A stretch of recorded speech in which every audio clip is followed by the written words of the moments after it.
The hidden psychology behind betrayal is not what most people think, and that is exactly why it hurts so much deeper than we can explain. Because betrayal doesn't just break trust. It breaks the way your brain understands safety. You don't feel it all at once. At first, it's just confusion, a strange shift in energy, a silence where there used to be comfort, a message that doesn't feel the same anymore. But your mind refuses to accept it. So you start doing what humans always do when reality becomes uncomfortable. You start explaining it away. They're just busy. They didn't mean it like that. It's probably nothing. But deep down, something inside you already knows. And that's where the real suffering begins. Because betrayal is not only about what someone did to you, it is about what your mind believed was impossible. It is the collapse of an emotional reality you were living inside. And when that reality breaks, your nervous system doesn't just feel sadness, it feels danger, because the person you trusted was not just a person. They were your emotional anchor. And now that anchor is gone. So your brain enters a state of confusion, trying to rebuild meaning out of emotional chaos. And that is why betrayal feels unbearable.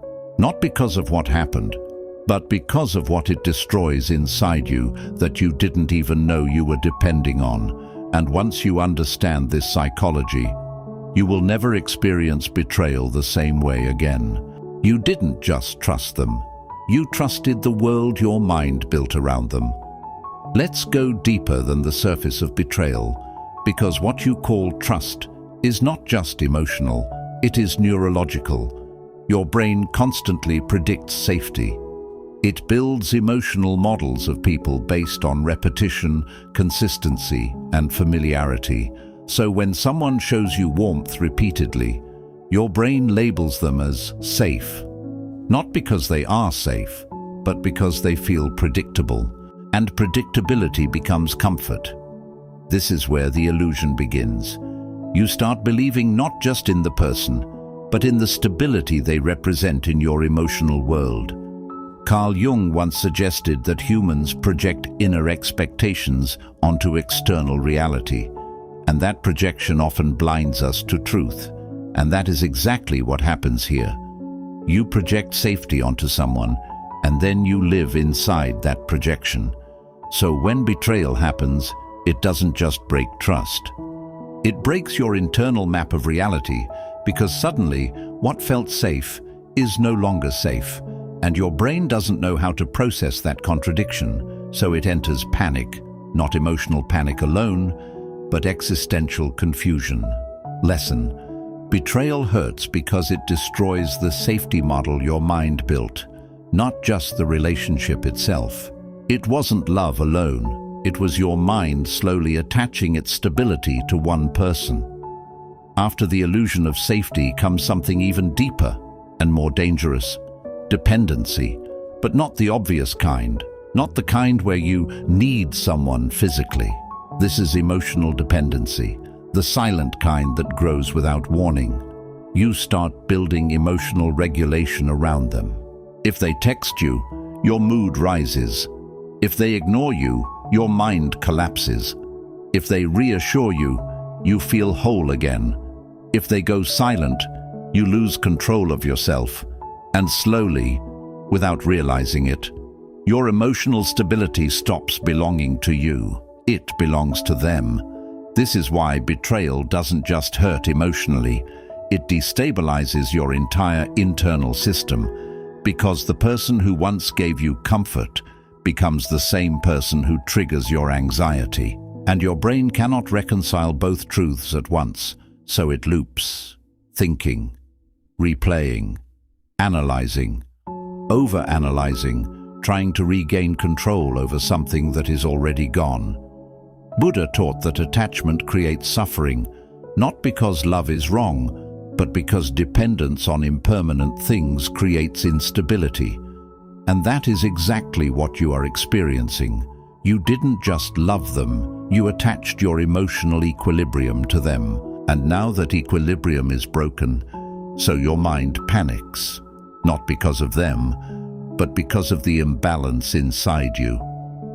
Lesson: betrayal hurts because it exposes how much emotional power you gave away without realizing it. What breaks you isn't just the betrayal, it's realizing you were never the same person in that story. There is a moment after betrayal that feels almost unreal. You look back at everything and you start questioning yourself.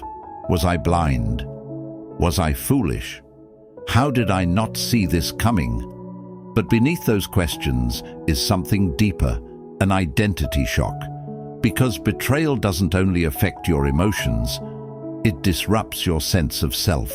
You thought you were someone who understood love, someone who could read people, someone who wouldn't be easily deceived. But now, that image of yourself is shaken, and that is why the pain feels so personal, not because of them, but because of what it says about you. At least in your mind, this is where most suffering deepens, not in the event, but in the interpretation. Friedrich Nietzsche explored how suffering often becomes meaningful only when we interpret it through reflection rather than reaction. And in betrayal, your interpretation begins to shift. You start rebuilding your identity through pain. You become more cautious, more observant, more guarded. And yes, a part of you feels like you've lost innocence, but another part of you is being rebuilt.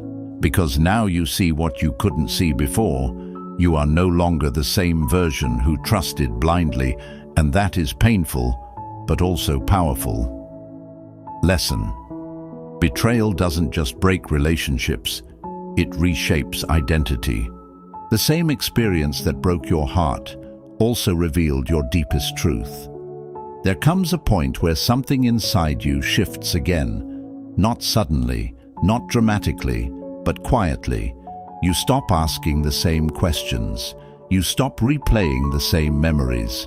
You stop trying to extract meaning from what is already over. And in that silence, clarity begins to grow. You realize something unexpected. Betrayal didn't just take something from you. It revealed something about you. It showed you where you ignored your intuition. It showed you where you overgave your trust. It showed you where you abandoned your own boundaries just to hold on to connection. And yes, that realization can feel uncomfortable at first, because it shifts the focus inward, but that is where transformation begins. Marcus Aurelius once wrote, "You have power over your mind, not outside events. Realize this, and you will find strength." And slowly, you begin to understand what that means in real life. You cannot change what happened, but you can change what it builds inside you, because betrayal has two possible outcomes. It can harden you into fear, or it can sharpen you into awareness. One keeps you stuck in the past, the other moves you forward with clarity. And when you finally see this distinction, something powerful happens. You stop defining yourself by what happened to you, and start defining yourself by what you learned from it. That is where healing begins, not in forgetting, but in understanding. And one day, you will look back and realize it didn't break you, it trained you, it didn't ruin your trust. It refined your judgment, and it didn't end your story, it changed your direction. Final lesson: betrayal is painful, but awareness born from it becomes your greatest protection. So if you are still in the middle of betrayal right now, don't rush to erase it from your mind. Let it teach you. Because sometimes the most painful experiences are not meant to destroy you. They are meant to upgrade the way you see everything.